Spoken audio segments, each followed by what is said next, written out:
시청자 여러분 안녕하십니까? 뉴스9의 신동욱입니다. 민주당 주도로 처리된 양곡법 개정안에 대해서 예고했던 대로 윤석열 대통령이 재의 요구, 즉 거부권을 행사했습니다.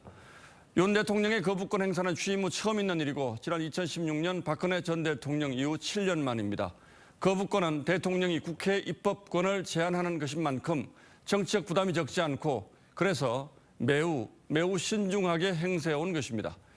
하지만 이번 경우는 농촌 발전에 도움이 되지 않는 전형적인 포퓰리즘 법안이라는 게 정부의 판단입니다.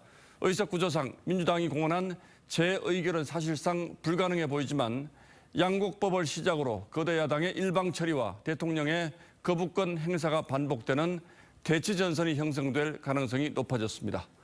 오늘 뉴스9는 홍현주 기자의 보도로 시작하겠습니다. 국무회의를 주재한 윤석열 대통령은 양곡관리법 개정안이 제대로 된 토론 없이 거대 야당에 의해 일방 통과된 포퓰리즘 법안이라고 비판했습니다. 농업인과 농촌 발전에도 전혀 도움이 되지 않는 전형적인 포퓰리즘 법안입니다. 국무회의에서 제2요구안이 의결되면서 양곡법 개정안은 다시 국회로 넘어가게 됐습니다.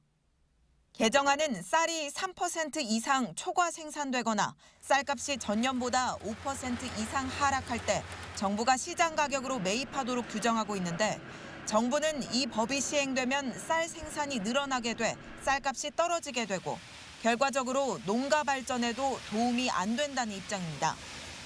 남는 쌀을 강제로 수매하게 함으로써 끊임없이 생산 과잉이 생기고 생산 과잉을 통해서 가격이 하락하는.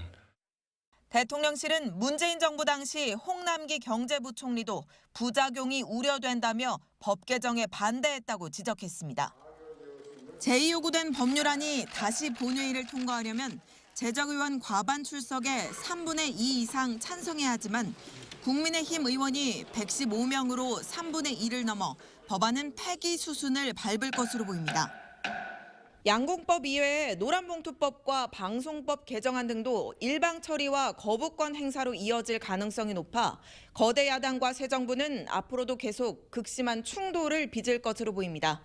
TV조선 홍현주입니다.